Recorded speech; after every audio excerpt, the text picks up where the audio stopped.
नियम technical classes में सभी का हार्दिक स्वागत। आज हम इलेक्ट्रॉनिक्स का जो थर्ड पार्ट है, जो इसका टॉपिक है थर्ड तीसरे नंबर पे जो टॉपिक है वो पीएन जंक्शन, पीएन जो संधि का जो निर्माण होता है वो किस प्रकार से होता है, इसके बारे में आज हम अध्ययन करेंगे।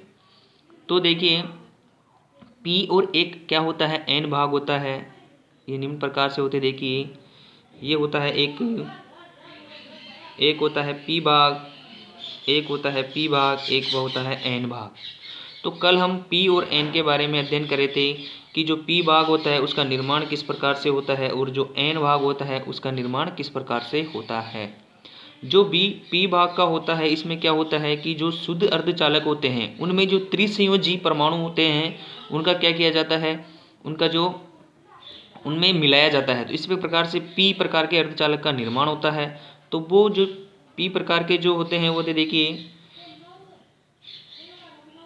एक होता है बोरोन, एल्युमिनियम, गैलियम,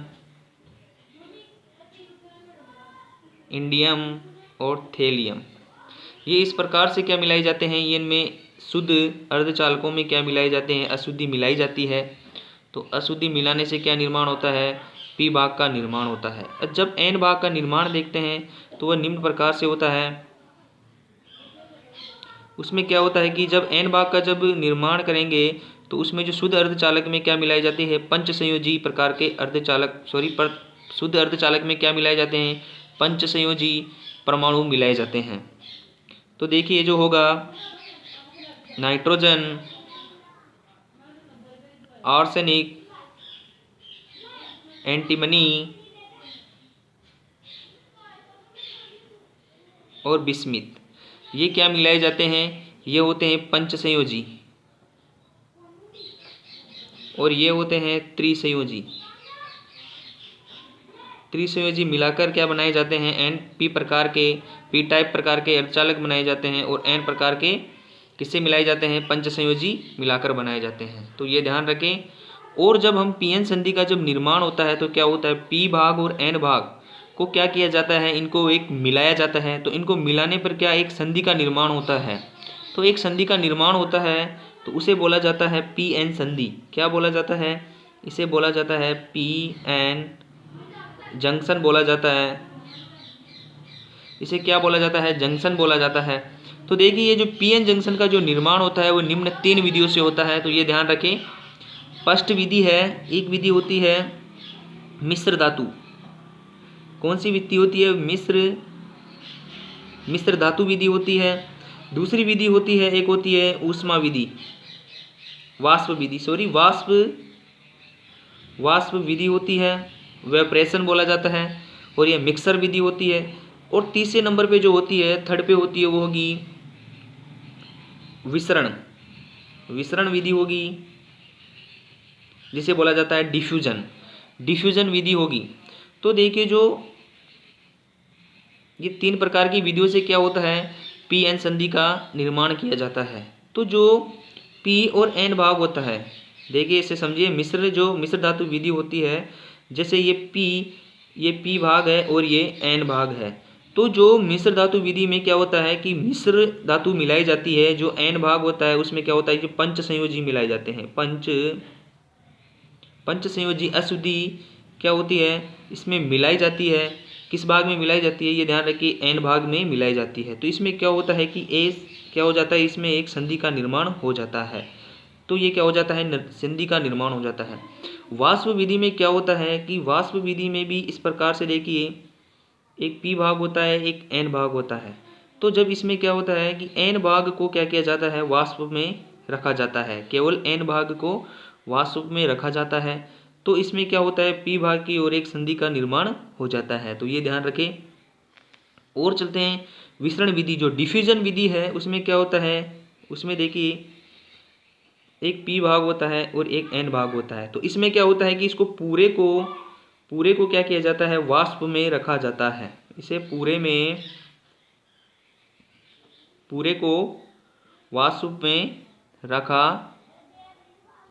रखा जाता है। पूरे को क्या किया जाता है, वाष्प में रखा जाता है, जिससे क्या होता है, पी भाग की ओर एक संधि का निर्माण हो जाता है। तो ये ध्यान रखें। वाष्प विधि और विसरण विधि, डिफ्यूजन विधि में और वेपोरेशन जो विधि है उनमें अंतर यह है कि जो वेपोरेशन जो विधि है, वाष्प विधि है, उसमें क्या किया जाता है, उसे n भाग को क्या रखा जाता है, वाष्प में रखा जाता है।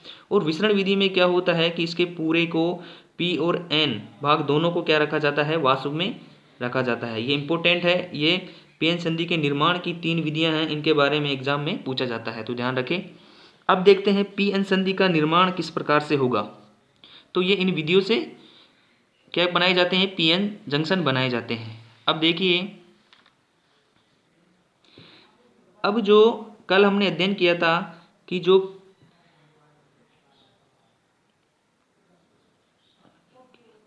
देखिए एक होगा पी भाग, एक होगा एन भाग। तो पी भाग में जो अधिकतम संख्या हो किसकी होती है, होलों की होती है, और एन भाग में इलेक्ट्रॉनों को इसे डॉट से दर्शा देते हैं, ठीक है। और जब इन्हें जैसे सप्लाई से जोड़ते हैं, जैसे पॉजिटिव और माइनस नेगेटिव से, इस प्रकार से हम जब जोड़ेंगे इनको, तो देखिए पहले क्या होगा, देखिए पी पॉजिटिव और एन नेगेटिव है, तो क्या होगा, ये क्या है, एक प्रकार के असमान परमाणु हैं, तो ये क्या है, विपरीत प्रकृति के हैं। क्या है, विपरीत प्रकृति के क्या है, ये आवेश हैं, तो ये क्या करते हैं, एक दूसरे को आकर्षित करते हैं। तो जो यहाँ का इलेक्ट्रॉन होता है वो यहाँ पे क्या कर देता है, स्थानांतरित हो जाता है, और जो इसके जो पी भाग के होल हैं वह एन भाग की ओर आकर्षित कर लेता है, इसलिए पी भाग के होल इधर पहुंच जाते हैं। तो यहाँ पर क्या हो जाता है, एक संधि का निर्माण हो जाता है जिसे बोला जाता है पी एन संधि। तो ये ध्यान रखें। और जब इसमें दूसरी बात, एक इंपॉर्टेंट बात है, वो ध्यान रखें, जो पीएन संधि की जो मोटाई होती है, पीएन संधि की मोटाई, पीएन संधि की जो मोटाई होगी वो कितनी होगी, तो ये ध्यान रखें, इंपॉर्टेंट पॉइंट है। पीएन संधि की जो मोटाई होती है वो होती है माइक्रोमीटर में। कितनी होती है, माइक्रोमीटर में। इसे किस प्रकार से लिखेंगे, 10⁻⁶ मीटर। और इसे सेंटीमीटर में भी पूछा जाता है कि कितनी होती है, तो देखिए सेंटीमीटर में किस प्रकार से होगी, 10⁻⁶ मीटर इंटू सेंटीमीटर में 100 सेंटीमीटर से इसे गुना करना पड़ेगा। तो क्या होगा, देखिए 2 से 2 जीरो कैंसिल, तो 10⁻⁴ मीटर होगा। और इसे क्या होता है कि इसकी जो mm में भी माप पूछी जाती है कि पीएन संधि की mm में मोटाई कितनी होगी। तो एक तो मान आ गया ये 10⁻⁶ मीटर, एक होता है 10⁻⁴ सेंटीमीटर, सॉरी ये सेंटीमीटर होगा क्योंकि हमने सेंटीमीटर में चेंज कर लिया है, तो ये 10⁻⁴ कितना होगा, सेंटीमीटर होगा। और अब चलता है mm में, तो 10⁻⁶ इंटू, देखिए पहले इसको 100 सेंटीमीटर में चेंज किया सेंटीमीटर में, अब इसको mm में भी चेंज करेंगे, तो 10 दाई का 100 दाई का 1000, तो कितना होगा, देखिए 10⁻⁻⁶ इंटू 10⁻³ 1000, तो ये 3 कैंसिल हो जाएगा, 10⁻³ mm। तो ये इसमें चेंज हो गया है 10⁻³ mm में। तो इसे हम निम्न प्रकार से लिख सकते हैं 0.01 mm। ये इसकी क्या होती है, ये इसकी मोटाई होती है। पीएन क्या होता है, पीएन जो जंक्शन होता है इसकी जो ये मोटाई, ये ध्यान रखिए। और पीएन जंक्शन की जो मोटाई निर्भर करती है वो निम्न बातों पर निर्भर करती है। देखिए पीएन जो संधि की मोटाई, जो मोटाई है वो निर्भर करती है। तो ये किस बातों पर निर्भर करती है, देखिए ये निम्न बातों पर निर्भर करती है। पीएन जो संधि की मोटाई निम्न बात पर निर्भर करती है। पहली बात है वो करेगी डोपिंग पर, कि इसमें किस प्रकार की डोपिंग की गई है, इस पर निर्भर करती है। दूसरी बात, ये तापमान पर निर्भर करती है। और तीसरी बात होती है, वो इम्पोर्टेंट बात है, ये क्या हो, वह है बाइसिंग के ऊपर निर्भर करती है। बाइसिंग के ऊपर निर्भर करती है, किस पर करती है, बाइसिंग, वो किस प्रकार की इसमें बाइसिंग की गई है। बाइसिंग 2 प्रकार की होती है, एक होती है फॉरवर्ड बाइस, एक होती है रिवर्स बाइस। तो हम पढ़ेंगे बाइसिंग के बारे में। तो जो पीएन संधि से जो निर्माण होता है संधि का, वो फॉरवर्ड बाइस और रिवर्स बाइस पर भी निर्भर करती है। तो देखिए अब देखते हैं फॉरवर्ड बाइस।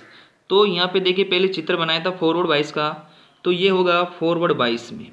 अब देखिए जो फॉरवर्ड वाइस की जो क्या होगा, फॉरवर्ड वाइस में जब पी भाग का पॉजिटिव से और एन भाग का नेगेटिव से जोड़ा जाता है, मतलब एन टाइप से, तो ये कितने इन पर आवेश होता है ऋणात्मक आवेश, तो क्या करेंगे इसे ऋण ध्रुव से जोड़ दिया जाता है। और पी भाग पर होता है पॉजिटिव आवेश, तो इसको पी भाग से जोड़ दिया जाता है। तो क्या होगा, जब इसमें पी पॉजिटिव का ध्रुव है और यहाँ पर क्या है, ऑलरेडी पी क्या है, पी पॉजिटिव है, तो क्या करेंगे जब पी ध्रुव ध्रुव एक दूसरे को प्लस प्लस क्या करेंगे, प्रतिकर्षित करेंगे, तो क्या करेंगे आवेश किधर की ओर गमन करेंगे, इधर की ओर गमन करेंगे, संधि की ओर गमन करेंगे।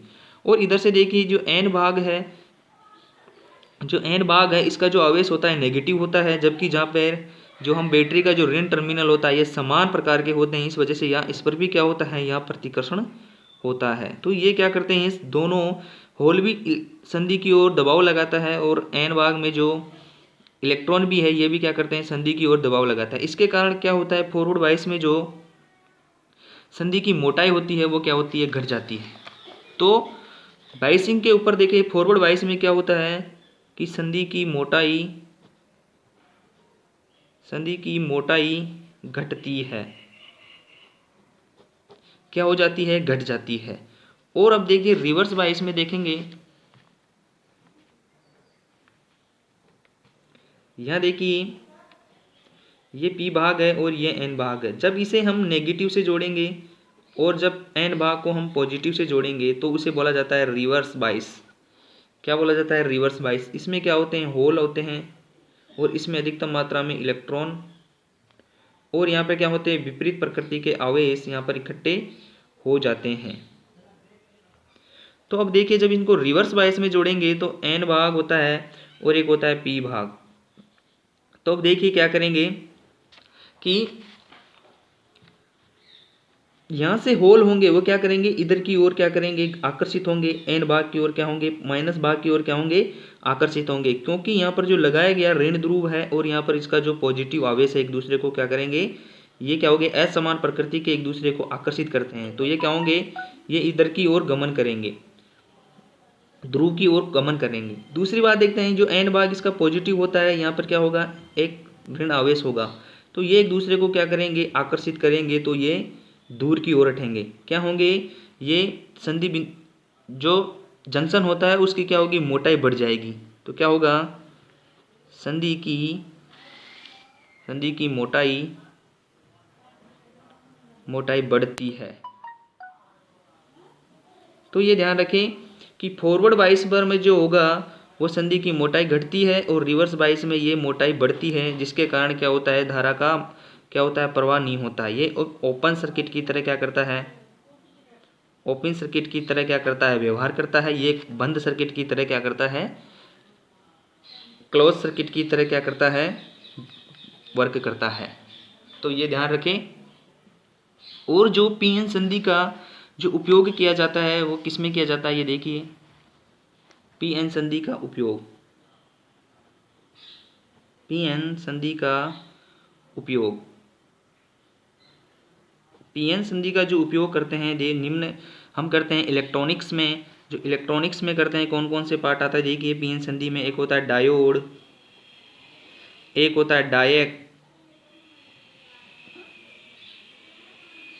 एक होता है ट्रांजिस्टर, एक होगा एससीआर। इनमें क्या किया जाता है, पीएन संधि का उपयोग किया जाता है। जो अगली क्लास होगी उसमें हम क्या क्या पढ़ेंगे, डायोड, डायक, ट्रांजिस्टर, एससीआर, इनके बारे में क्या करेंगे, अध्ययन करेंगे। तो जय हिंद, जय भारत।